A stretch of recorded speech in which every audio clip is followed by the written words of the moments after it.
તાજા સમાચાર તમારી ભાષામાં મેળવવા માટે ડાઉનલોડ કરો ગુજરાતી મિડ ડેની એપ। बिग बॉस के बाद अब कैसा लग रहा है घर पे रहकर और घर के चीजें और घर के माहौल में रहकर कैसा लग रहा है? फर्स्टली क्या कहना चाहेंगे? थोड़ा सा डिफरेंट तो डेफिनेटली लग रहा है। अभी भी मैं सुबह उठती हूँ तो बॉडी का क्लॉक तो अपने आप 8 बजे सेट हो गया है, क्योंकि वहाँ हमें 8 बजे उठा देते थे। तो अब मैं उठती हूँ 8 बजे एंड मेरा फर्स्ट रिएक्शन होता है जल्दी उठ गई क्या, बिग बॉस क्यों नहीं बजा अभी? एंड देन आई रियलाइज़ कि नहीं, मैं घर पे आ चुकी हूँ। So that's a little of. And उसके अलावा अभी पूरा दिन लगता है कि करे क्या।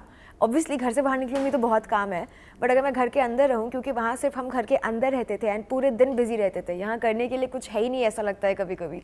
So it's very different but अच्छा। टॉप 5 टॉप 6 सब रह गए हैं घर में। आप देख रही हैं बिग बॉस, फॉलो कर रही हैं? नहीं, मैं नहीं देख रही हूँ। एज अ विनर किसे देखना चाहती हैं आप अकॉर्डिंग टू यू?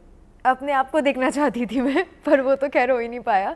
तो अभी आई थिंक मुझे अच्छा लगेगा इफ रजत विंस। कैसे अगर मैं पूरी जर्नी की बात करूँ बिग बॉस का, तो कौन सा ऐसा मोमेंट था जिसे आप शेयर करना चाहती हैं, या पूरे अगर इन फ्यूचर कोई बिग बॉस का नाम लेता तो आप उसे बताना चाहें कि यस बिग बॉस नहीं, ये मेरा अच्छा मोमेंट था? मेरे सारे मोमेंट्स बहुत अच्छे थे। आई थिंक मेरी एंट्री ही काफ़ी अच्छी थी। जो भी मेरा स्टेज पर हुआ था that was dynamic. I mean काफ़ी हेडलाइंस बने थे उसके। अगले दिन जो मैं घर गई थी एंड पहली और आखिरी बार ईशा ने मुझे छेड़ा था, उसके बाद कभी उसने हिम्मत नहीं की छेड़ने की। तो I think that was pretty iconic. उसके बाद शो अंत होते होते आखिरी बार अविनाश ने भी मुझे छेड़ा था and that was the last time जब उसने मुझे छेड़ा था। एंड मेरी मम्मी जब बिग बॉस के घर आई थी। आई थिंक ये कुछ मोमेंट्स है जो फर्स्ट एंड लास्ट थे, तो I think those were very special. जहाँ हम कशिश को जानते थे, जब कशिश और दिग्विजय एंटर किए, हमने सोचा था as a audience, as a viewer, हमने देखा कि अब वो सबका फाड़ेंगे, क्योंकि कशिश के सामने कोई बोल नहीं सकता और दिग्विजय के सामने कोई दिमाग नहीं चला सकता, यू नो। और ये कहीं ना कहीं हुआ। दिग्विजय को एक गेम प्लानिंग से उसे निकाला गया। अगर वो वोटिंग के आधार पर, तो अब तक वो घर में रहता। और वहाँ जहाँ आपको देखा गया तो आपके भी सामने कोई नहीं बोल रहा था, बट कहीं ना कहीं लोग कहते थे कि अगर आपने फ्रेंडशिप स्ट्रॉन्ग बनाई होती तो शायद अब तक आपको सेव करके रखते।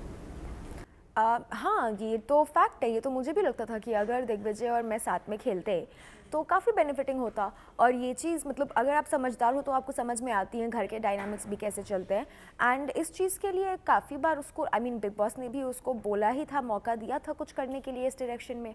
और मैंने भी सामने से काफ़ी बार पहल की थी, क्योंकि मुझे ये चीज़ें समझ आती हैं कि अपना ईगो या अपना जो भी है दुख दर्द एक पॉइंट तुमको छोड़ना पड़ता है and you have to move forward with the world. तो काफ़ी स्मार्ट होता अगर वो ये चीज़ करता, बट उसका शायद ईगो बीच में आ गया या क्या, उसने नहीं किया। आज फिलहाल के प्रोमो की बात करें तो एक प्रोमो काफ़ी ज़्यादा वायरल हो रहा है अविनाश का, कि आप हालांकि बिग बॉस में जब एंटर, मैं आपसे जानना चाहती हूँ, जब आपने बिग बॉस में एंटर किया तो आपसे कोई साइन किया गया कि आपको कौन सा पीआर चाहिए या फिर किस तरीका का एडवांटेजेस चाहिए, ऐसा कुछ हुआ था? शायद मैं उतनी इम्पोर्टेंट नहीं हूँ उनके लिए, क्योंकि मुझे तो ऐसा कुछ भी नहीं बताया गया था। ये मैं पहली बार सुन रही हूँ। फिलहाल में अभी घर के अंदर मीडिया गई है तो अविनाश का ये कहना है कि करण मेहरा ने पीआर का एडवांटेजेस बिग बॉस के सामने रखा था, जो उसे मिला है और पब्लिक उसे सपोर्ट कर रही है। तो फिर ये एडवांटेज उसने क्यों नहीं रख लिया? या जब इतना ही समझदार था और उसको पता है चीज़ें कैसे चलती है, तो खुद क्यों नहीं कर लिया? सार ग्रेप्स, वही बात है उसकी। भाव मत दो उन बातों को। वो एपिसोड देखा ही होगा, क्योंकि पूरी मीडिया जिस तरीके से ईशा और अविनाश पे चढ़ी है उनके। मैंने एपिसोड तो नहीं देखा क्योंकि मुझसे टॉलरेट नहीं हो पाते हैं वो लोग अब, बट मैंने रील्स देखी हैं एंड उस रील के कुछ कुछ सवाल और कुछ कुछ जवाब मुझे बहुत अच्छे लगे, तो I was happy with that. जैसे कि एक जर्नलिस्ट ने करण को कहा था कि कशिश से मेरी हाल फिलहाल में बात हुई और उसने कहा मुझे आपके बारे में कि करण को दूसरों को दुख देना बहुत अच्छा लगता है। और वो बोलने के बाद मैंने अगले ही दिन आपको देखा, आपने क्या किया शिल्पा के साथ, तो शायद वो सच कह रही थी। तो वो मुझे सही लगी। देखा, मैं सही कह रही थी। Now you know, now you have proof. तो वो मुझे सही लगा। एंड ईशा को भी जो कई चीज़ें बोली गई थी, जो सही चीज़ें बोली गई थी, आई विश थोड़ी और बोली जाती, बट अच्छा था। पर करण को काफी ज्यादा अविनाश को काफी ज्यादा बोला गया, जिसकी वजह से उनका जो एक एरोगेंट फेस था वो पब्लिक के सामने आया, जिसमें उन्हें बोला भी गया कि आप ज्यादा ही कैरेक्टर में रहना पसंद करते हैं। और उन्होंने मीडिया को भी अपने तरीके से जवाब देना पसंद किया, जो कि नहीं देना चाहिए। हालांकि वो देख रहे हैं, वो कोई ऑडियंस नहीं है, वो कोई व्यूअर नहीं, वो मीडिया 24 आवर्स आपको देखते हैं। एग्जैक्टली। एक एक चीज पकड़ते हैं। तो अगर मैं आपसे पूछूं, आप रजत को सपोर्ट कर रही हैं, तो रजत के ऊपर भी काफी ऐसे पॉइंट उठे हैं कि रजत का जो बाहर इतने सारे एलिगेशन लगे हुए हैं, अगर वो विनर बनते हैं तो क्या जस्टिस होगा? नहीं, ये बात एक्चुअली आपकी काफ़ी सही है। इस बारे में मैंने भी कई बार सोचा था कि अगर हम ऐसे इंसान को इतने बड़े प्लेटफॉर्म का विनर बनाते हैं जिसके पास में ऐसी चीज़ें हुई भी है, तो वो यूथ के लिए काफ़ी गलत एग्जाम्पल है कि तुम भी ये चीज़ें करो, बाद में आके सॉरी बोल दो तो सब माफ़ हो जाएंगी।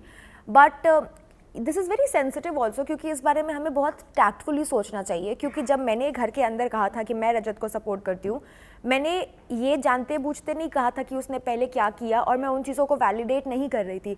मैंने सुना उसने क्या किया, लेकिन वो जजमेंट देने के लिए बाहर एक जज बैठे हुए हैं जिनका वो काम है। मेरा जजमेंट देना, क्योंकि किसी की लाइफ और डेथ की बात होती है, तो वो मेरे लिए सही नहीं है। मैंने बोला घर के अंदर के हिसाब से उसको जीतना चाहिए, क्योंकि घर के अंदर उसका व्यवहार एटलीस्ट मेरे तरफ काफ़ी अच्छा था। बाहर आकर के मुझे पता लग रही है और भी चीज़ें कि ऐसा भी है अगर हम करते हैं, जो कि पब्लिक का कहना है कि अगर उसको जिताएंगे तो गलत एग्जाम्पल है। तो उसमें मेरा बस इतना कहना है कि अगर जो चीज़ें उसके बारे में कही जा रही है वो सच है, तो उस पर जज एक जजमेंट देंगे और हमें उस जजमेंट को मानना चाहिए।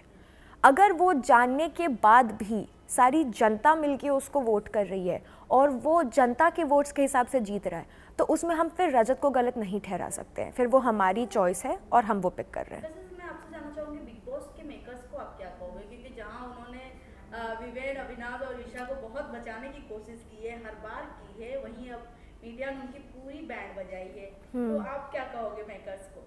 I think makers very smart. उनको पता था कि ईशा की, अविनाश की मीडिया बजाएगी और लोगों को पसंद आएगा, तो उन्होंने तब तक उनको बचा के रखा। So I think this is a very smart move. अब काम हो गया है तो शायद वो निकल जाए। टॉप 3 तो डेफिनेटली नहीं जाने वाले हैं, तो great job makers, good move. Top 3 भी किसे देखती है? ये ऑब्वियस नहीं है, 2 तो हमें पता ही है, माँ बेटे, सॉरी माँ तो बाहर हो चुकी है, माँ का काम खत्म हो गया। बड़ा बेटा छोटा बेटा नॉनसेंस, करण विवियन चलेगा, और तीसरा जो इकलौता होगा जिसको जनता के वोट से आगे बढ़ाया जाएगा, रजत। क्या बात है। लास्टली क्या कुछ कहना चाहेंगे अपने ऑडियंस को? और एक और सवाल मैं ऐड करना भूल गई आई थिंक, अभी रोडीज चल रहे हैं, उसमें हर्ष और रुशाली के वीडियो क्लिप वायरल हो रहे हैं उनका लव एंगल को लेकर, जहां वो नेहा को चूज करती हैं as a mentor, but Neha उन्हें एक्सेप्ट नहीं करती हैं क्योंकि वो अपने लव एंगल में काफ़ी ज़्यादा अपने को लॉस्ट कर चुकी हैं। तो आप उनके साथ रही हैं, आपकी बॉन्डिंग उनसे अच्छी है, हर्ष और रुशाले से, तो क्या कुछ कहना चाहेंगे आप? आई हैव नो आइडिया, मैं रोडीज़ बिल्कुल फॉलो नहीं कर रही हूँ अभी तो। ये रील भी मैंने एक क्लिप देखी थी, बट प्रॉपर मैंने फॉलो नहीं किया, तो अगवाड़ा और आगे और पीछे मुझे पता नहीं है इसका, तो I have no idea. But I don't think कि एक पॉइंट पे ना आप अपने रिलेशनशिप में कंफर्टेबल हो जाते हो, एंड क्योंकि वो लोग सीरियस है, they are planning to get married and everything, तो इट्स नाइस कि अगर आप अपने रिलेशनशिप में कंफर्टेबल होते हो और एक पैटर्न में घुस जाते हो। ज़रूरी नहीं है कि आप रोज़ कोई तीर मारते रहो या कुछ बड़ा करते रहो, क्योंकि लाइफ है, हर दिन हर कोई अपनी लाइफ में शाहरुख खान और प्रियंका चोपड़ा नहीं होता, right? Some people like it जब वो सेटल होते हैं अपनी लाइफ में, और अगर रुशाली खुश है और वो उस प्यार में अपने आप को कंटिन्यू कर रही है, then there is nothing wrong with it, as long as वो अपनी वॉइस नहीं खो रही है, विच आई डोंट थिंक वो खो रही है, then there is nothing wrong in being lost in love. She wants it, why not? Lastly क्या कुछ कहना चाहेंगे अपने ऑडियंस और व्यूअर्स को? I am very happy. मैं रोज़ अपने DMs, पता है मेरी मैनेजर से कल मेरी बात हो रही थी, एंड शी टोल्ड मी कि कशिश पता है बेस्ट थिंग, अब तुम्हें कोई गाली नहीं आती, not even a person, which is great, क्योंकि पहले मेरे DMs में, कमेंट्स में कुछ ना कुछ उल्टा लिखा होता था, अब इट्स ऑल प्रेजेस, एंड अगर कोई उल्टा बोलता है then I have 10 warriors ready to defend, so I think this is my win from the show, and I am very happy with that. Subscribe કરો Gujarati mid day. Bell icon પર click કરીને મેળવો તમામ વિડીયોના ડાયરેક્ટ નોટિફિકેશન.